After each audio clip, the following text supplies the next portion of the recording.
علی بھائی، اگلا سوال ہے، میں نے اپنے بچپن میں ایک ذمہ دار بریلوی عالم اور مناظر مولانا سعید احمد اسد حفظہ اللہ کی زبانی ایک واقعہ سن رکھا ہے جس کی تصدیق علی بھائی سے مطلوب ہے۔ کیا یہ واقعہ درست ہے کہ سیدنا موسیٰ علیہ السلام جب مصر سے شام کے لیے نکلے تو اپنے ساتھ حضرت یوسف علیہ السلام کا جسم مبارک بھی قبر اقدس سے نکال کر ہجرت کو روانہ ہوئے تھے؟ پلیز وضاحت فرما دیں۔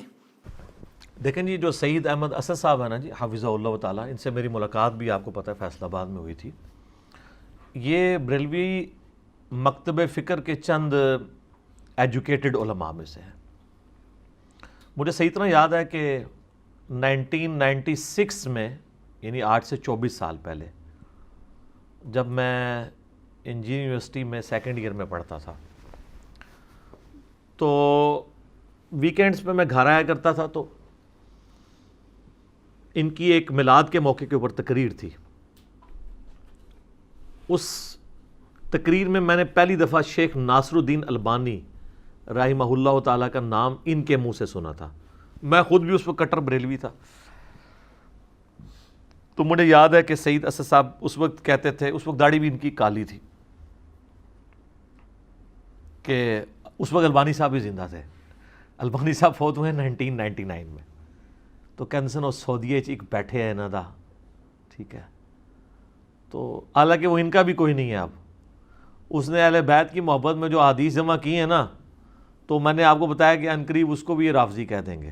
وہ ان کا نہیں تھا، وہ اللہ اور اس کے رسول کا ماننے والا تھا، بڑا محب اہل بیت بندہ تھا رحمہ اللہ تعالی۔ تو البانی صاحب کا تعارف میں نے پہلی دفعہ ان سے سنا۔ میں نے بھی سعید احمد اسد صاحب سے یہ والی حدیث خود سنی تھی۔ خیر اس وقت تو مجھے اتنا آئیڈیا نہیں تھا حدیث کی کتابوں کا۔ بہرحال یہ جو حدیث انہوں نے بیان کی ہے نا، اس واقعے کا ذکر کیا، یہ بالکل صحیح سند سے ثابت ہے، اور یہ بڑا انٹرسٹنگ واقعہ ہے۔ یہ واقعہ آپ کو المستدرک للحاکم میں بھی مل جائے گا صحیح سند کے ساتھ۔ امام حاکم نے اس حدیث کو امام بخاری کی شرط پہ صحیح کہا ہے، امام ذہبی نے بھی ان کی موافقت کی ہے۔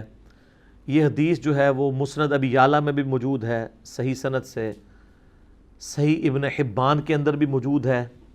یہ حدیث تفسیر ابن کثیر میں بھی موجود ہے۔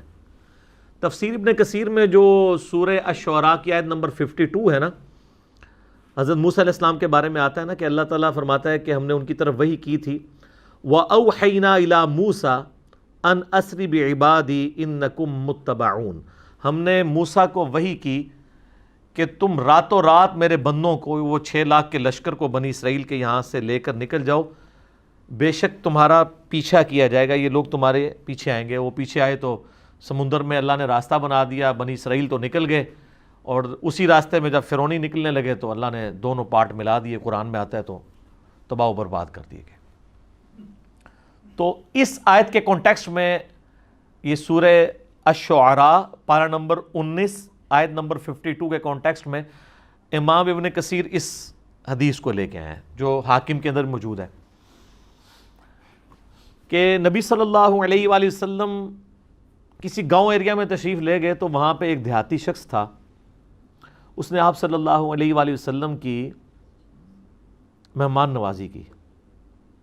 آپ بڑے خوش ہوئے، آپ نے اٹھتے ہوئے فرمایا کہ کبھی موقع ملے تو تم ہمارے پاس بھی آنا، دعوت دے دی۔ اس کے لیے تو آنر کی بات تھی۔ کچھ عرصے بعد وہ نبی علیہ السلام کو ملنے کے لیے آیا، آپ صلی اللہ علیہ وآلہ وسلم نے اس کی خوب مہمان نوازی کی، ایک تو بدلہ اتر گیا۔ پھر آپ نے اینڈ پہ فرمایا، مانگ کیا مانگتا ہے؟ اس نے کہا یا رسول اللہ ایک اونٹ چاہیے جس پہ میں اور میرے گھر والے سواری کر لیں، ہاں اس پہ کجاوا بھی ہونا چاہیے، یعنی اچھی سیٹیں لگی ہوئی ہوں، اور 2-4 بکریاں مل جائیں جن کا دودھ دو کہ میں اپنا اور اپنا فیملی کا سلسلہ چلا لوں۔ یار اس زمانے میں بس سبسسٹنس لیول پہ یہی لائف گزارنے کا ذریعہ ہوتا تھا۔ یہ آج کل تو ہم جو لائف گزار رہے ہیں نا، یہ اس وقت کا امیر آدمی بھی نہیں تھا گزار سکتا۔ گندم کے دانے، سال کے دانے پورے ہو جائیں، دودھ کے لیے بھیڑ بکری رکھی ہیں، اللہ اللہ خیر صلی اللہ، اور کوئی کام ہی نہیں ہے۔ یہ جو آسائشیں ہیں ان کی وجہ سے ہمارے لیے مصیبت کھڑی ہوگی۔ ایک اونٹ اور چند بکریاں مانگی، اور کس سے مانگ رہا ہے؟ اللہ کے نبی سے۔ جن سے آپ کچھ بھی مانگ سکتے ہیں وہ اللہ سے لے کے دے سکتے ہیں. تو نبی علیہ السلام فرمایا اوے تجھ سے تو وہ بنی اسرائیل کی بڑھی اچھی رہ گئی اوے, جس نے موسیٰ علیہ السلام سے تو اس سے بہت بڑی چیز مانگ لی تھی. اچھا, تو صحابہ نے کہا یا رسول اللہ وہ بڑھیا کا کیا قصہ ہے؟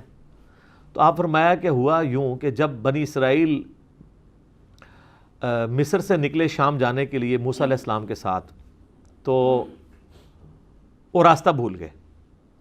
تو حضرت موسیٰ علیہ السلام نے جو بنی اسرائیل کے علماء تھے نا, ان کو بلایا, ان سے مشورہ کیا جائے کہ یہ مسئلہ کیا ہے. تو انہوں نے پھر بتایا کہ حضرت بات یہ ہے کہ حضرت یوسف علیہ السلام, حضرت یوسف علیہ السلام کی نسل سے تھے نا, آگے بنی اسرائیل میں سے تھے نا حضرت موسیٰ علیہ السلام. ان دونوں کے درمیان آلموسٹ 1400 سال کا فاصلہ ہے, حضرت یوسف اور حضرت موسیٰ علیہ السلام کے درمیان. تو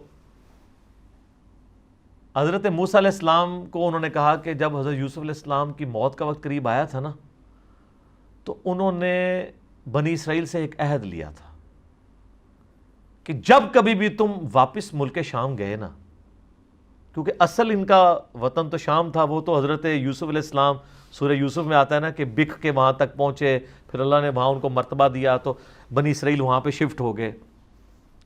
لیکن یاد تو اپنے وطن کی ستاتی تھی, ان کو یہ بھی پتا تھا کہ اللہ نے وحی کے ذریعے بتایا ہوگا کہ الٹیمیٹلی آپ ابراہیمی مسکن کی طرف دوبارہ جائیں گے. تو انہوں نے یاد لیا تھا کہ جب تم لوگ یہاں سے شفٹ کرو نا, تو میری لاش بھی قبر سے نکال کے لے جانا, مجھے وہاں پہ یروشلم میں دفن کرنا ہے, جو میرا آبائی جگہ ہے. حضرت موسیٰ علیہ السلام نے کہا او ہو, یہ تو پھر ہمیں راستہ نہیں ملے گا, یوسف علیہ السلام نے نال کھڑنا پینا ہے, کیونکہ اللہ کی طرف سے ہو رہا تھا. ان کا اچھا ٹھیک ہے جی بتاؤ قبر کی طرف. ان کا جی قبر بھی نہیں پتا ہمیں, کیونکہ اس زمانے میں مزار نہیں ہوتے تھے. پوائنٹ ٹو بی نوٹڈ, مزار تو نہیں. اور یوسف علیہ السلام تو بہت بڑی شخصیت تھے, ان کا بہت بڑا مزار ہونا چاہیے تھا, وہاں وزیر خوراک رہے تھے وہ. انہوں نے کہا جی ایک بڑھیا ہے جس کو قبر کا ایڈریس پتہ ہے, لیکن وہ کہتی ہے کہ موسیٰ کو میرے پاس خود بھیجو, میں اس کے ساتھ نیگوشیشن کروں گی تو جگہ بتاؤں گی قبر کی. حضرت موسیٰ علیہ السلام نے کہا ٹھیک ہے بات کر لیتے ہیں. تو کہا اماں بتا. انہوں نے کہا اس طرح نہیں ہے, مجھے اس کا معاوضہ ادا کرنا ہوگا. حضرت موسیٰ علیہ السلام نے کہا اس کا معاوضہ کیا؟ وہ تو ایکسپیکٹ کر رہے تھے کوئی پیسے, کوئی مال, کوئی بکریاں, کوئی اونٹ, جس طرح اس صحابی نے بھی مانگ لیا. انہوں نے کہا جی معاوضہ یہ ہے کہ میں جنت میں تمہارے ساتھ رہوں گی. اللہ حضرت موسیٰ علیہ السلام کا رنگ فاق ہو گیا, چہرے پہ ناگواری کے اثار آ گئے کہ یہ کیا مانگ رہی ہے, پھر دوسرا ہی میرے اختیار میں بھی نہیں ہے. تو حدیث کے الفاظ ہیں اللہ تعالیٰ نے اسی ٹائم حضرت موسیٰ کو وحی کی کہ آپ کمٹمنٹ کر لیں اس کے ساتھ. اوہ ہائے ہائے, دینے والا تو اللہ ہے نا جی. تو موسیٰ علیہ السلام نے کہا ٹھیک ہے. اس لیے حضور نے اس اعرابی کو کہا او یار تجھے تو بڑھیا اچھی رہ گئی, یعنی تو مجھ سے جنت میں میرا پڑوس مانگ لیتا, تو نے مانگی تو دنیا کی چیز مانگی. جس طرح کہ صحیح مسلم میں آتا ہے کہ ایک صحابی تھے ربیہ, نبی علیہ السلام کو وضو کروایا کرتے تھے. ایک دن سمندر رحمت جوش میں آیا, فرمایا سل ربیہ, ربیہ کیا مانگتا ہے؟ وہ بھی تیاری کر کے بیٹھے سے. انہوں نے کہا یا رسول اللہ جنت میں آپ کا پڑوس. ہو سکتا ہے اس واقعے کے بعد یہ ہوا ہو, انہوں نے یہ بات سنی ہوئی ہو, اہم ممکن ہے, یہ میری اسیسمنٹ ہے. تو آپ فرمایا اور بھی کچھ مانگ لیں. ان کا نہیں یا رسول اللہ اس کے بعد تو مجھے کچھ نہیں چاہیے. تو آپ نے فرمایا پھر کثرت سجود سے میری مدد کر, یعنی اللہ کی عبادت کر کثرت کے ساتھ, میری شفاعت بھی تیرے کام آئے گی, الٹیمیٹلی تجھے جنت میں میرا پڑوس مل جائے گا انشاءاللہ تعالی. بلکہ آپ لوگوں کے لیے خوشخبری, بخاری مسلم میں حدیث ہے کہ ایک صحابی ہے, ان کا یا رسول اللہ قیامت کب آئے گی؟ آپ نے فرمایا کہ کوئی قیامت کے لیے تو نے تیاری بھی کی ہے؟ تو اس نے کہا یا رسول اللہ میں تو بس موٹے موٹے دین پہ چلتا ہوں, فرائض پورے کرتا ہوں, کوئی ایکسٹرا نفلی باتیں میرے پاس نہیں ہیں. ہاں میں اللہ اور اس کے رسول سے محبت کرتا ہوں. تو آپ نے فرمایا پھر اللہ اور اس کا رسول تمہارے ساتھ ہوں گے. حضرت انس بن مالک کہتے ہیں کہ اسلام لانے کے بعد رسول اللہ کے کسی فرمان سے ہمیں اتنی خوشی نہیں ہوئی جتنا اس فرمان سے ہوئی کہ جو اللہ اور اس کے رسول کے ساتھ محبت کرتا ہے اللہ اور اس کا رسول قیامت والے دن اس کے ساتھ ہوں گے, یعنی اسے بھی پڑوس مل جائے گا. اور پھر حضرت انس بن مالک کے الفاظ ہیں بخاری مسلم میں، اے اللہ، میں اللہ سے، اس کے رسول سے، حضرت ابو بکر و عمر سے محبت کرتا ہوں، گو میرے اعمال ابو بکر و عمر والے نہیں ہیں، لیکن یا اللہ مجھے بھی اپنا اور اپنے محبوب کا ساتھ قیامت والے دن نصیب فرما، آمین۔ ہم بھی دعا کرتے ہیں کہ گو ہمارے اعمال بھی صحابہ اور اہل بیت والے نہیں ہیں، تب بھی اللہ تعالیٰ محض اپنی رحمت سے، اپنے نبی علیہ السلام کی شفاعت سے ہمیں ان مبارک ہستیوں کا پڑوس قیامت والے دن نصیب فرمائے، آمین ثم آمین۔ اچھا، تو اب وہ بڑھیا نے کہا کہ جی میں آپ کو پتہ بتاتی ہوں۔ اب وہ بڑھیا جناب ان کو ایک تالاب کے اوپر لے آئی۔ حدیث کے الفاظ ہیں وہ تالاب بھی بالکل سبز ہو چکا ہوا تھا، یعنی بہت پرانا تالاب تھا، کوئی اتنا یوز میں بھی نہیں تھا، کوئی سمجھ لیں آج کل جس طرح کیچڑ والا کوئی جوہڑ ہوتا ہے۔ اس نے کہا جی اس کا نا تالاب کا باہر نکلوائیں، اس تالاب کو خشک کریں۔ تو تالاب خشک کیا گیا، تو اس کی بیسمنٹ کے اندر اس نے نا ایک جگہ لوکیٹ کی کہ یہاں پہ آپ کھودیں، یہاں پہ ان کی قبر ہے۔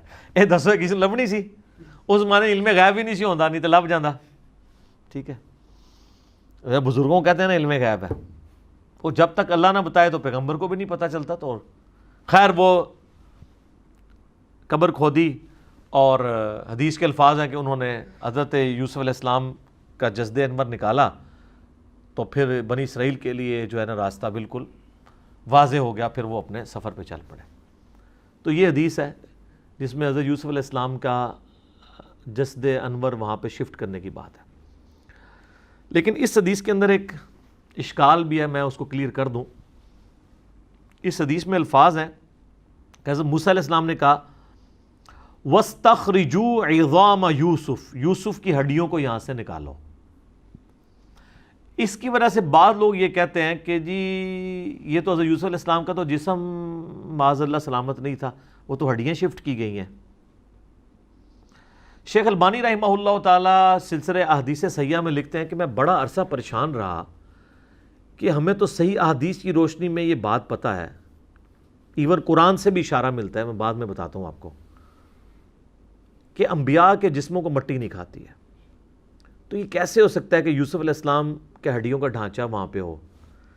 تو کہتے ہیں میرا مسئلہ حل ہوا جب میں نے سنن نبی داؤد میں وہ حدیث پڑھی نا، حضرت تمیم داری نے کہا یا رسول اللہ صلی اللہ علیہ وآلہ وسلم، آپ یعنی کھڑے ہو کے خطبہ دیتے ہیں تو میں آپ کے لیے ایک ممبر نہ تیار کروا دوں جس پہ آپ بیٹھ کے تھوڑی دیر آرام کر لیا کریں۔ تو اس میں پتہ کیا الفاظ ہیں؟ وہ کہتے ہیں یحمل عظامک، اس ممبر پہ آپ اپنی ہڈیاں رکھ سکیں، ہونا تو چاہیے تھا جسم رکھ سکیں۔ تو البانی کہتے ہیں کہ وہ مجھے پتہ چلا کہ یہ عرب کے لوگ محاورتاً یہ لفظ بولتے ہیں، یعنی وہ جسم ہڈیوں کے ایکویلنٹ جسم اور جسم کے لیے ہڈیاں استعمال کرتے ہیں، ٹھیک ہے۔ جیسے ہمارے جسم میں درد ہو تو ہم کیا کہتے ہیں میری ہڈیاں ٹوٹ رہی ہیں، اس کا یہ مطلب نہیں ہوتا کہ فزیکلی کو ہڈیاں ٹوٹ رہی ہیں، جسم میں درد ہے۔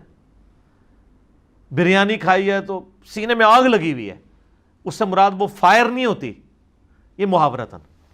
تو کہتے ہیں اس صحابی نے یہ بھی کہہ سکتا تھا یا رسول اللہ جس پہ آپ آرام کر سکیں، اس نے لفظ کیوں استعمال کیے کہ یحمل عظامک، آپ کی ہڈیاں، آپ اپنی ہڈیاں اس پہ رکھ سکیں، تو ہڈیاں اپنی کو رکھ سکتا ہے۔ تو اس اشکال کا جواب ہو گیا۔ اب آ جائیں اس آیت کی طرف جو میں نے کہا قرآن میں، وہ سورہ سبا ہے، آیت نمبر 14۔ اعوذ باللہ من الشیطان الرجیم، بسم اللہ الرحمن الرحیم۔ یہ بڑا مشہور واقعہ ہے، حضرت سلیمان بن داود علیہ السلام، آپ کو پتہ ہے جب یہ فوت ہو گئے تو یہ ہیکل سلیمانی تعمیر کروا رہے تھے، تو ایک عصا کے سہارے یہ کھڑے رہے، اس کا ذکر ہے۔ فلما قضینا علیہ الموت، جب ہم نے ان پر موت وارد کر دی، ما دلہم علی موتہ الا دابۃ الارض تأکل من سأتہ، تو ان کی موت کی خبر نہیں دی مگر اس زمین کے کیڑے نے جو ان کے عصا کو کھا گیا۔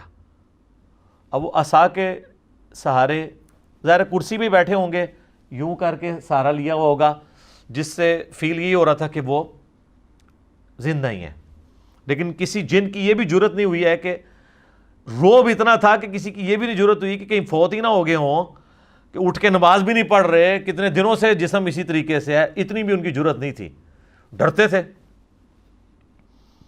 فلما خر, جب ان کا جسم نیچے آیا, یعنی کیا ہوا کہ وہ دیمک جو ہے نا اس کو چاٹ گئی. تو سر دیمک ایک دن میں نہیں چاٹتی,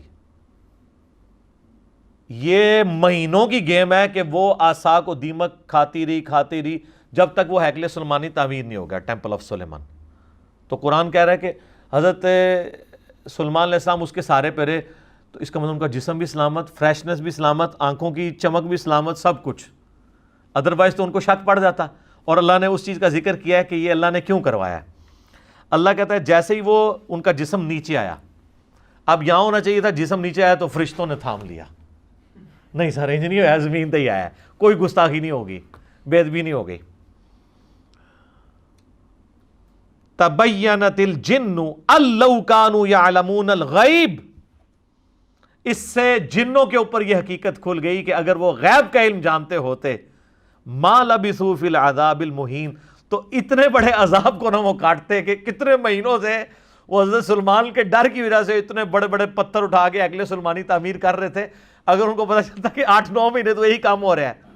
جیسے میں نے آپ کو بتایا نا, آج کل تو آپ سی سی ٹی وی کیمرہ ویسے ہی لگا دینا, چاہے اس کا کنیکشن بھی پیچھے نہ ہو, اور 3-4 آپ گھر کے باہر لگا دیں تو کوئی جناب اس طرف جاتا بھی نہیں ہے, ان کو ڈر لگا رہتا ہے یار یہ تو نظر آ جائیں گے ہم. تو اللہ تعالیٰ فرمایا کہ علم غیب اگر جنوں کو ہوتا نا تو ان کو کیوں نہیں پتہ چل گیا کہ یہ فوت ہو گئے. تو علم غیب والا عقیدہ اللہ تعالیٰ نے بڑا قرآن میں کلیئر کیا ہوا ہے. آپ نے نہیں ماننا تو نہ مانے, ایک علیحدہ بات ہے. جنات سے جتنی بھی خبریں کائنوں تک پہنچتی ہیں نا, وہ قرآن حکیم میں بھی آیا ہے, بخاری مسلم میں اس کی ڈیٹیل موجود ہے. وہ فرشتوں کی ڈسکشن کے ساتھ کچھ باتیں اچک لیتے ہیں تو وہ چلی جاتی ہیں, باقی بخاری مسلم کے الفاظ ہیں, وہ 100 باتیں اس میں اور ملا کے کائنوں کے دماغ میں ڈالتے ہیں اور وہ آگے پھیلا دیتے ہیں. باقی جو پاسٹ ٹینس کا واقعہ اگر کوئی جن بتا دیتا ہے نا تو وہ غیب کی بات نہیں ہے, کیونکہ پاسٹ ٹینس میں جو چیز ہو چکی وہ تو علم میں آ گئی نہیں. یعنی اگر میں کہوں کہ ذوالفقار علی بھٹو پھانسی چڑھ چکے ہیں تو میرے زمانے میں تو نہیں چڑھے, میری پیدائش سے وہ پہلے چڑھے میں پھانسی. تو یہ نہیں میں نے دیکھا ہے, لیکن یہ خبر آج کی ڈیٹ میں درست ہے, لیکن مستقبل کی خبر کوئی نہیں دے سکتا. اور یہاں تو ان کے سامنے تھا, ان کو نہیں پتا چلا جب تک کہ وہ نہیں. تو یہ آیت بھی اس بات کا ثبوت ہے کہ انبیاء کے جسم سلامت رہتے ہیں ان کی وفات کے بعد بھی, ورنہ تو ڈیکمپوز ہو جاتا. 2 دن سے زیادہ تو نکالتے ہی نہیں, اتنی بدبو آنا شروع ہو جاتی ہے. باقی اس کو سپورٹی وہ حدیث ہے جو سنن ابی داؤد میں, سنن نسائی میں اور سنن ابن ماجہ میں ہے, مشکات میں موجود ہے, سیدنا اوس بن اوس رضی اللہ تعالیٰ عنہ سے کہ نبی علیہ السلام نے فرمایا کہ جمعے کا دن جو ہے وہ تمہارے ایام میں سب سے بہتر ہے. اسی دن آدم علیہ السلام پیدا ہوئے, اسی دن وہ فوت ہوئے, اسی دن سور پھونکا جائے گا. تم جمعے کے دن کثرت کے ساتھ مجھ پہ درود پڑھو, بے شک تمہارا درود مجھ پہ پیش کیا جائے گا. تو صحابہ نے کہا کہ یا رسول اللہ, جب آپ مر جائیں گے اور آپ کی ہڈیاں مٹی میں گھل مل جائیں گی, ذرا الفاظ سنیں. اس زمانے میں اس طرح گستاخی کا فتویٰ نہیں لگاتا تھا, جواب دیے جاتے تھے. تو آپ پہ درود کیسے پیش ہوگا, یہ تو نیچرل پروسیس ایسا ہوگا. تو نبی علیہ السلام نے فرمایا, اب دیکھیں اس کی برکت ہوئی کہ عقیدہ پتہ چل گیا. آپ نے فرمایا کہ ان اللہ قد حرم علی الارض ان تاکل اجساد الانبیاء, بے شک اللہ نے اس بات کو حرام کر دیا ہے مٹی کے لیے کہ وہ نبیوں کے جسموں کو کھائے. نبیوں کے جسم مٹی نہیں کھائے گی, وہ ان کی وفات کے بعد بھی قبروں میں سلامت رہیں گے. اچھا, اس حدیث کو آلموسٹ سارے محدثین نے صحیح کہا ہے. اس حدیث کو امام حاکم نے بھی صحیح کہا, امام ذہبی نے موافقت کی, صحیح ابن حبان میں بھی ہے, امام ابن حبان نے بھی صحیح کہا, امام نووی نے بھی ٹھیک کہا, امام ابن قیم نے بھی ٹھیک کہا. لیکن امام بخاری کی ریزرویشن ہے اس حدیث کے اوپر, عقیدے کے اوپر نہیں, حدیث کے اوپر. وہ کہتے ہیں اس حدیث میں جو ایک راوی ہے نا, اس راوی کا نام ہے عبد الرحمن بن یزید بن جابر. وہ کہتے ہیں یہ بن جابر نہیں ہے, وہ تو ثقہ راوی ہے, یہ بن تمیم ہے جو ضعیف راوی ہے. جبکہ باقی سارے محدثین کہتے ہیں نہیں وہ بن جابر ہی ہے, بن تمیم نہیں ہے. اسی وجہ سے شیخ زبیر علی زئی صاحب بھی اس حدیث کو ضعیف کہتے تھے. تو ہم نے پہلے بھی کلیریفائی کیا کہ ان کا یہ حکم لگانے میں غلطی ہے. اس حدیث کو البانی بھی، شعیب آرنوت بھی، ایون خود شیخ زبیر صاحب کے شاگرد غلام مصطفیٰ ظہیر صاحب نے امام نسائی کی کتاب وفات النبی کا ترجمہ کیا، انہوں نے بھی کہا کہ یہ حدیث ٹھیک ہے. لیکن شیخ زبیر صاحب اس عقیدے کو صحیح مانتے تھے، کیونکہ یہ حدیث فضل الصلاۃ علی النبی جو قاضی اسماعیل مالکی کی کتاب ہے المتوفہ 287 ہجری، پہلے 300 سال میں درود شریف کے فضائل پہ لکھی گئی ہے، اس میں بھی یہ حدیث موجود ہے. تو اس کی تحقیق کرتے ہوئے شیخ زبیر صاحب نے لکھا ہے کہ حدیث وہی والا لکھا کہ یہ بن تمیم ہے، بن جابر نہیں ہے. البتہ انہوں نے کہا جہاں تک اس عقیدے کا تعلق ہے نا کہ انبیاء کے جسم سلامت ہیں تو وہ بالکل ٹھیک ہے. اور انہوں نے کہا اس کی دلیل ہے المصنف ابن ابی شیبہ میں صحیح سند کے ساتھ حضرت عمر فاروق رضی اللہ تعالیٰ عنہ کا قول ہے جو انہوں نے نقل کیا.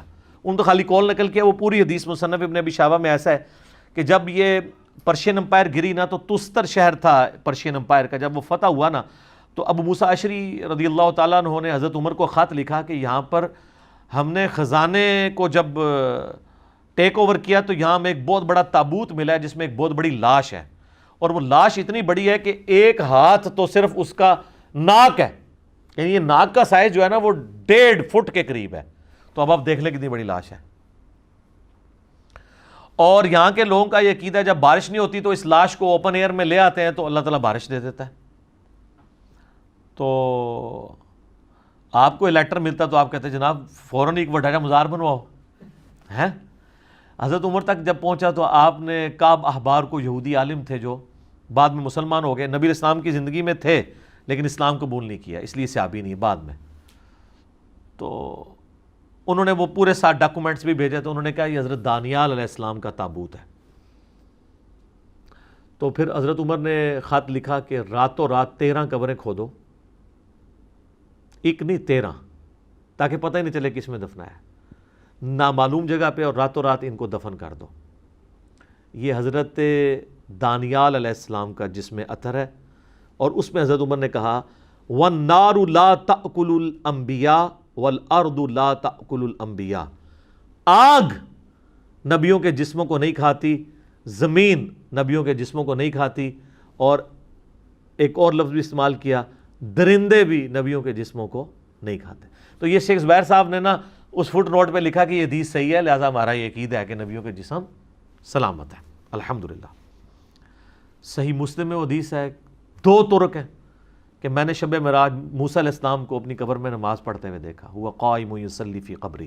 لیکن یہ برزخی معاملہ ہے، یہ فزیکلی آپ اس کے اوپر قیاس نہیں کریں گے.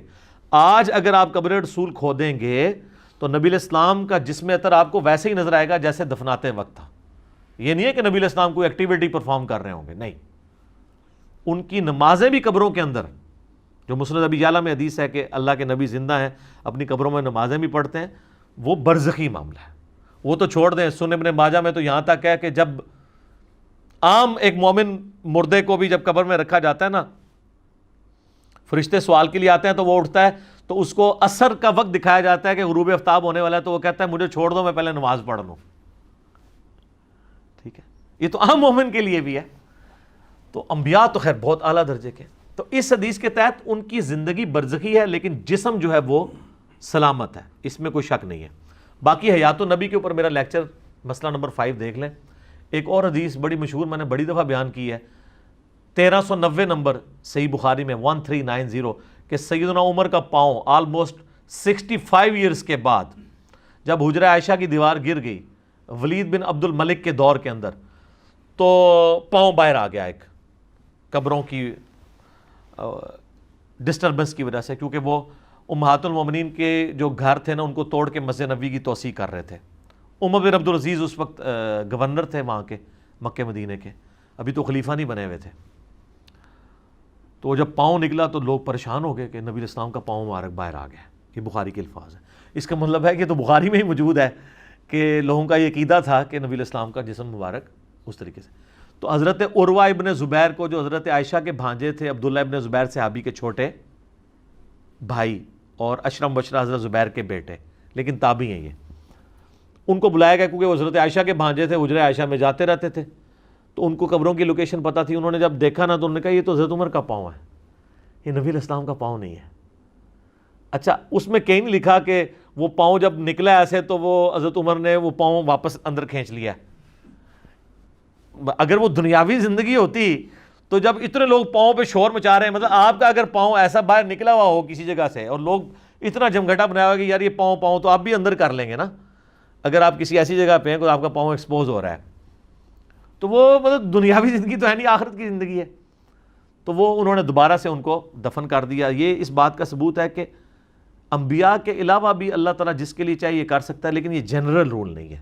یہ جو جنرل رول ہے نا وہ نعت میں ہی ہے، محمد کے غلاموں کا کفن میلا نہیں ہوتا. اس طرح کرنا کچھ بھی نہیں ہونا بھائی، ٹھیک ہے.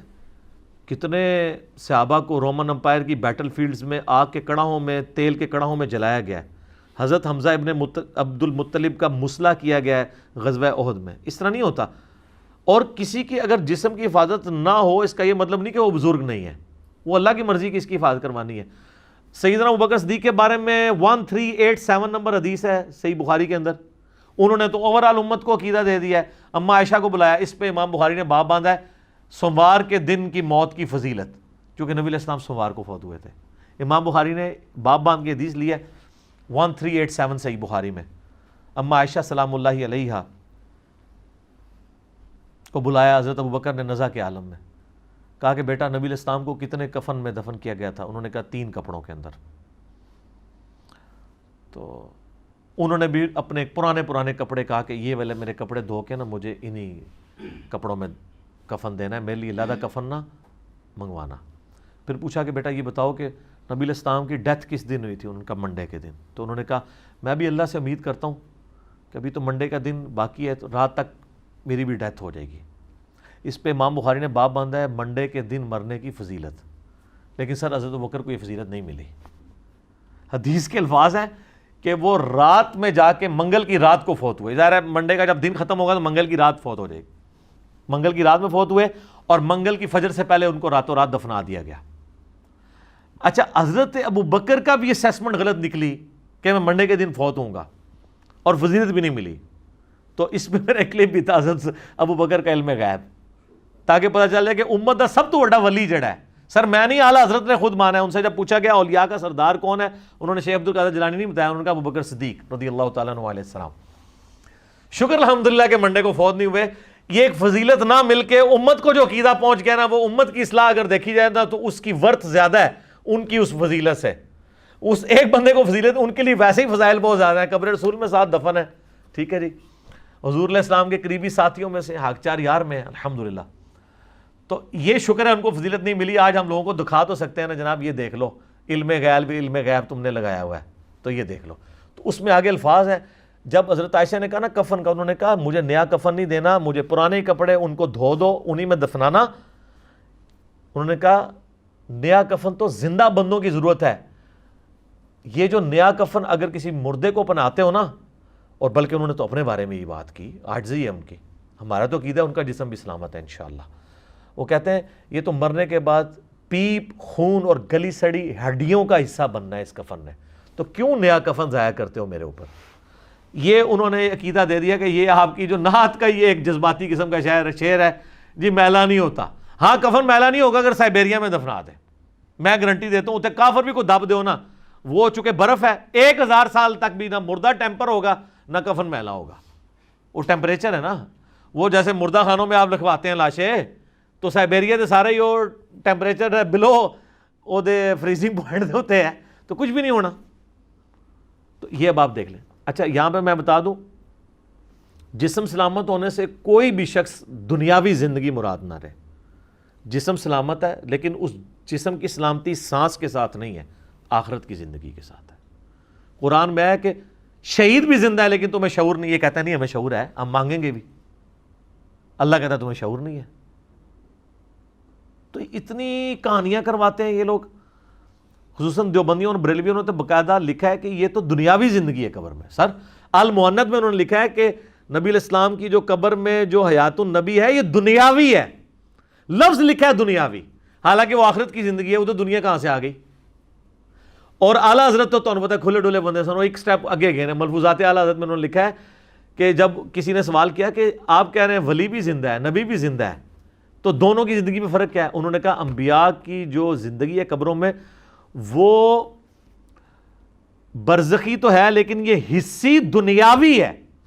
حصی حسی کا مطلب کیا ہے کہ آپ کسی کو چٹکی کاٹتے ہیں تو اس کو فیل ہو، اور دنیاوی.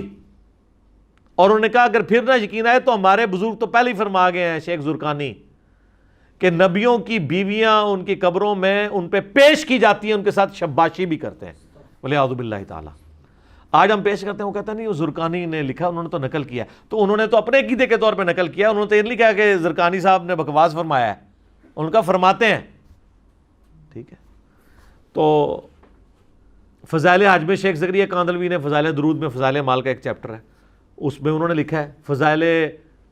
فضان سنت میں الیاس قادری صاحب پاپا جانی جو ہیں دعوت اسلامی والے تبلیغی جماعت نے، دونوں نے لکھا ہے کہ 555 ہجری میں نبی الاسلام کی وفات کے 500 سال کے بعد جب شیخ احمد رفاعی قبر رسول پہ حاضر ہوئے، انہوں نے عربی میں شعر پڑھا، یا رسول اللہ جب میں مصر میں تھا تو میں روح کو بھیجتا تھا آستان اقدس پہ حاضری کے لیے. کوئی اپنی روح اس طرح بھیج سکتا ہے؟ مجھے بتائیں. اب جسموں کے ملاپ کی باری آئی ہے تو اپنا دست اقدس قبر سے باہر نکالیے، میں اس کو بوسہ دوں. تو کہتے ہیں 90,000 لوگوں کی موجودگی میں ہاتھ مبارک باہر نکلا اور شیخ احمد رفاعی نے بوسہ دیا، اور ان میں شیخ عبد القادر جیلانی کا نام نامی بھی ذکر کیا جاتا ہے کہ وہ بھی یہ منظر دیکھ رہے تھے. حالانکہ شیخ عبد القادر جیلانی کو بیچاروں کو پتہ بھی نہیں ہوگا میرے ساتھ کیا منسوب انہوں نے کر دیا. میں کہتا ہوں نہیں، بڑی بدبختی ہے کہ وہ منظر دیکھ رہے تھے، انہوں نے خود ہاتھ نہیں چوم لیا، میں جی نہیں کر لگا. ٹھیک ہے. اور سارے 90,000 بدبخت نے کہ نبی الاسلام دا ہاتھ مبارک باہر نکلے ہے تو ظالمو تسی کیوں نہیں چومیا؟ اور حضور کے اخلاق سے یہ چیز بعید ہے کہ آپ علیہ السلام جو ہے ایک کو چموا دیں اور باقیوں کو محروم رکھیں. ایک بار جو تو جناب باہر آیا سی پھر سارے نو ہی زیارت کرنی چاہیے سی، چومنا چاہیے سی. سب کہانی جھوٹ ہے. یہ ہاتھ کبھی سیدہ فاطمہ کے لیے نہیں نکلا، کبھی اماں عائشہ کے لیے نہیں نکلا جب وہ جمل پہ گئیں اور بعد میں شرمندہ بھی ہوئیں اپنے اس سفر پہ کہ بھئی نہ جاؤ ادھر. کبھی حضرت عمر کے لیے نہیں نکلا. وہ بخاری میں 1010 نمبر حدیث 1010 آ رہی ہے، اِنَّا كُنَّا نَتَوَسَّلُ إِلَيْكَ بِنَبِيِّنَا، اے اللہ جب تیرے نبی تھے ہم ان کے وسیلے سے تیرے پاس آتے تھے، آج ہم تیرے نبی کے چچا کو لے کے آئے ہیں. وہ بھی چلے جاتے قبر رسول پہ، یا رسول اللہ جب آپ دنیاوی زندگی میں تھے تو آپ ہاتھ مبارک پیالے میں رکھتے تھے تو چشمے جاری ہوتے تھے، تو آج جو ہے وہ قحط میری عزت سٹیک پہ لگی ہے، میرے دور حکومت میں دور خلافت کے اندر قحط آ گیا، تو آپ ہاتھ مبارک یہ میں پیالہ لے کے آئے ہوں آپ اس میں رکھیں. جی جناب صحیح مسلم میں ہے کہ حضرت عمر نے ایک دفعہ یہ کام کروایا تھا، پیالہ دے کے تو نبی اسلام نے ہاتھ رکھا. ایک تو وہ حدیث بخاری مسلم میں حدیبیہ کے موقع پہ 1500 صحابہ نے ایک پیالے سے وضو کیا اور جانوروں کو پلایا اور جمع کر لیا، اور جابر بن عبداللہ کہتے ہیں 1,00,000 بھی ہم ہوتے ہیں نا تو سب کو کفایت کرتا تھا. تو حضرت عمر نے تو نہیں کہا، ان کو پتہ تھا کہ اب ہماری کمیونیکیشن اس آخرت کی زندگی میں حضور کے ساتھ نہیں ہو سکتی. یہ مثالیں دیتے ہیں حضور کی مبارک زندگی کی اور اس کو آج اپلائی کرتے ہیں. پھر میں ان کو تھوڑے نچلے لیول پہ آ کے سمجھاتا ہوں کہ اگر تم لوگ یہی کرتے ہو نا تو بخاری میں حدیث ہے ایک صحابی کی ٹانگ ٹوٹ گئی تھی، پنڈلی کی ہڈی، نبی علیہ السلام نے مبارک ہاتھ پھیر کے اس کو بالکل ٹھیک کر دیا. تو کون عاشق رسول اپنی ٹانگ توڑوانے کے لیے تیار ہے؟ قبر رسول پہ ہم لے جاتے ہیں ٹھیک کروائیں. تو فوراً یہ کہیں کہ نہیں اس طرح تو نہیں ہوتا نا. تو آپ لوگوں نے عقیدے تو یہی وابستہ کیے ہوئے. پچھلے دنوں میرا وہ ایک گنبد خضرا کے روشن دان والا کلپ بھی اپلوڈ ہوا ہے، اس میں میں نے کافی ساری باتیں کی تھی. اب بار بار میں اس لیے ان چیزوں کو ریپیٹ کر دیتا ہوں تاکہ عقیدوں کی اصلاح ہو جائے، پتہ چل جائے کہ سچائی کیا ہے. تو بات حضرت یوسف علیہ السلام سے شروع ہوئی تھی، ان کے جسد اطہر کو شفٹ کرنے کی. میں یہاں پہ موقع غنیمت جان کے آپ کو بتاؤں کہ ایران والوں نے ایک حضرت یوسف علیہ السلام کے اوپر نا 40 اقساط پہ ایک ڈرامہ سیریل بنائی ہے. وہ پورے کا پورا سورہ یوسف والا واقعہ اس کو بڑے کمال انداز میں. یہ فلموں کے مشورے میں ان کو دے رہا ہوں جو آلریڈی فلمیں دیکھنے والے ہیں. میں یہ علماء کرام کو نہیں مشورہ دے رہا کہ آپ فلمیں دیکھیں. کم از کم آپ کو تھوڑی ہسٹری کا پتہ چلے. اصحاب کہف پہ بھی ہے، اردو ڈبنگ کے ساتھ آ چکی ہے، انگلش ڈبنگ میں بھی ہے، عربی ڈبنگ میں بھی ہے. اور معذرت کے ساتھ علماء سے ہم نے اپنی ویب سائٹ ahlsunnatpahar.com پہ ویڈیو لیکچرز والے پورشن میں جو آخری حصہ ہے نا اسلامک موویز اینڈ ڈاکومنٹریز، اس میں بھی اس کی HD ریکارڈنگ والے لنک ڈال دیے ہیں. آپ ڈاؤن لوڈ بھی فری کر سکتے ہیں، کوئی پیسے نہیں، کوئی چندہ بک نہیں. تو آپ ایک دفعہ وہ فلم دیکھیں، واقعی انہوں نے اس زمانے میں پہنچا دیا. اصحاب کہف والی دیکھیں، واقعی اس زمانے میں انہوں نے پہنچایا ہے. عمر سیریز بھی رکھی ہے، وہ آپ دیکھیں، اسلامک ریولیوشن کا آپ کو پتہ چلے گا، وہ بھی اردو ڈبنگ کے ساتھ آ چکی ہے۔ تو یہ میں صرف ایک انفارمیشن کے طور پہ تعارف کروا رہا ہوتا ہوں، چونکہ ہم نے ایک جنرل سٹور یہاں پہ دعوت کے حوالے سے فری کھولا ہوا ہے، تو ہر طبقے کے لوگ آتے ہیں۔ جو لوگ ہالی ووڈ کی فلمیں دیکھتے ہیں ہم ان کو کہتے ہیں چلو یار ایک دفعہ یہ بھی دیکھ لو، بعض اوقات لوگ اس طرف آ جاتے ہیں۔ یعنی میں آپ کو پرسنل بتاؤں کہ میں نے جب وہ اشفاق صاحب کا ڈرامہ دیکھا نا، من چلے کا سودا، تو وہ اس نے میری زندگی کے اوپر بہت اثر چھوڑا فکر آخرت کے حوالے سے۔ اور اس کے بعد میں نے اصحاب کہف والی جب مووی دیکھی 2007-8 کے اندر، تو اس نے بھی کافی اثر چھوڑا، دنیا سے زہد دلانے والی چیز ہے۔ تو آپ ان لوگوں کو کم از کم ضرور مشورہ دیں کہ جو فلمیں دیکھنے کے شوقین ہیں کہ اگر انہوں نے دینی ہے تو ایک دفعہ یہ دیکھ لیں۔ ویسے تو اب اس سے بھی آگے بات جا چکی ہے، ہماری ویڈیو کے نیچے کئی لوگوں نے کمنٹس کیے ہوتے ہیں کہ پہلے ہم روزانہ فلم دیکھ کے سوتے تھے، اب ہم مجلس دیکھ کے سوتے ہیں اور بوریت نہیں ہوتی۔ کیونکہ بوریت اس لیے نہیں ہوتی ہے کہ وہ بات نہیں سن رہے ہوتے ہیں جو انہوں نے پہلے نہیں سنی ہوتی، اور آلموسٹ وہ ایسی بات سن رہے ہوتے ہیں جس کے الٹ ان کا آلریڈی عقیدہ ہوتا ہے، تو بندے کا دماغ بھی کھلتا ہے۔ کیا کہ مرنے سے پہلے ہے مسلمان، کر لے اس پہ غور، کتابوں کا خدا اور ہے، بابوں کا خدا اور، کہنے کو تو دین سب کا اسلام ہے، لیکن کتابوں کا جہاں اور ہے، بابوں کا جہاں اور آخر میں بس عاجزانہ طور پہ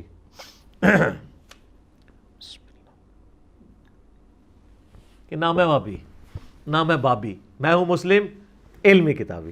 ٹھیک ہو گیا جی؟